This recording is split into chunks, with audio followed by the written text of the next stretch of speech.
കാട്ടിലൊരു വൈകിട്ട് ഒരു 7 മണിയൊക്കെ ആകുമ്പോൾ ആദ്യം ചീവീട് സ്റ്റാർട്ട് ചെയ്യും. ഒരു 7 മണിയൊക്കെ ആകുമ്പോൾ നിറയെ മിന്നാമിനുങ്ങൾ വരും.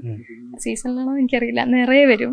പിന്നെ ഈ സ്കൈ ഭയങ്കര ക്ലിയർ ആയിരിക്കും. സ്റ്റാർസ് ഒക്കെ ഭയങ്കര ക്ലിയർ ആയിട്ട് കാണാൻ പറ്റും. സാറ്റലൈറ്റ്സ് പോകുന്നത് കാണാൻ പറ്റും. പിന്നെ ഇപ്പോൾ ഫുൾ മൂൺ ടൈം ആണെന്ന് തോന്നുന്നു. അപ്പോൾ ഒരു 11 o'clock ആകുമ്പം മൂൺ ഇങ്ങനെ വരും. പിന്നെ കംപ്ലീറ്റ് കാട് മുഴുവൻ നല്ല ലൈറ്റ് ഉണ്ടാവും. അപ്പോൾ നമുക്ക് ഉറങ്ങാനൊന്നും പറ്റില്ല, അത്ര ലൈറ്റ് വരുന്നുണ്ടായിരുന്നു. നല്ല വെട്ടമാണ്. പക്ഷെ അത് നമുക്ക് പക്ഷേ ഡീറ്റെയിൽസ് ഒന്നും കാണാനും പറ്റുന്നില്ല. നല്ല ലൈറ്റ് ഉണ്ട്, പക്ഷെ ഡീറ്റെയിൽസ് കാണാൻ പറ്റില്ല. അങ്ങനത്തെ ഒരു ഇതായിരുന്നു. ഭയങ്കര രസകരമായ കാഴ്ചയാണ്. ഈ ഒരു ആശങ്കയുടെ നേരിലല്ല നിന്നാൽ ഭയങ്കരമായിട്ട് എൻജോയ് ചെയ്യാൻ പറ്റിയാനല്ലേ? അല്ല, എന്നിട്ടും എൻജോയ് ചെയ്തോ? ഞാൻ പകലിടയ്ക്ക് ഞാൻ ഫോട്ടോ ഒക്കെ ക്ലിക്ക് ചെയ്യുന്നുണ്ടായിരുന്നു ചെറുതായിട്ട്. ആണല്ലേ?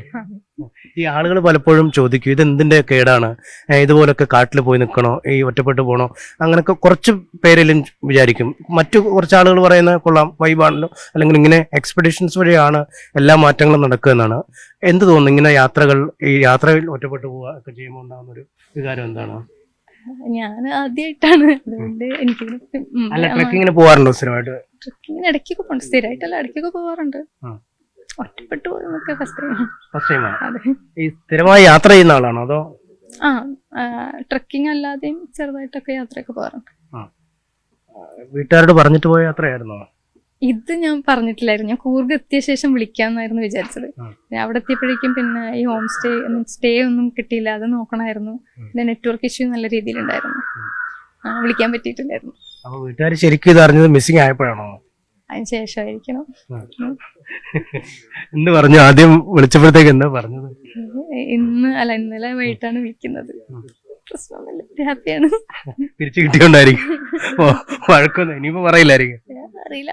ഇത് ഇത്ര വലിയ ചർച്ചയായി മാറുമെന്നും ഈ പുറത്ത് ലോകം ഇത്ര കാര്യമായി ചർച്ച ചെയ്യുമെന്നൊക്കെ തോന്നിയിരുന്നു അവിടെ ഇങ്ങനെ ആകാശത്തേക്ക് മിന്നാമിനുങ്ങിന്റെ വെട്ടത്തിൽ?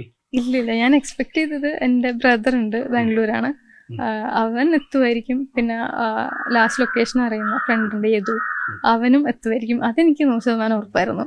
അതിൻ്റെ അപ്പുറത്തേക്ക് ഇതൊരു മീഡിയയിലൊക്കെ ഇത്ര ഇതാവും എന്നുള്ള രീതിയിലൊന്നും എനിക്കറിയില്ലായിരുന്നു. ഇനിയിപ്പോ അങ്ങനെ യാത്രകൾ തുടരുമോ അതോ? യാത്ര തുടരണം. ഇനി ഞാനിങ്ങനെ പുറത്തിറങ്ങി നടക്കുന്ന ആൾക്കാരെ ഐഡന്റിഫൈ ചെയ്യാൻ തുടങ്ങിയല്ലോ. അതാണ് ഒരു പ്രശ്നം. എന്നാലും പോവാം അല്ലേ? തീർച്ചയായും. ഇനിയിപ്പോ എന്നാ പോകുന്നത്? തിരിച്ചു ജോലിക്ക് ഉടനെ പോവോ അതോ? ജോലിക്ക് നാളെ പോവാന്നാണ് പ്രതീക്ഷിക്കുന്നത്. ഇനി അടുത്ത ട്രിപ്പ് വീട്ടിൽ പറഞ്ഞിട്ടാണോ പോവാ, പറയാതെ പോവാ? വീട്ടുകാരുടെ നിലപാടൊന്നും കറക്റ്റായിട്ട് അറിയട്ടെ എന്നിട്ട് പറയാം.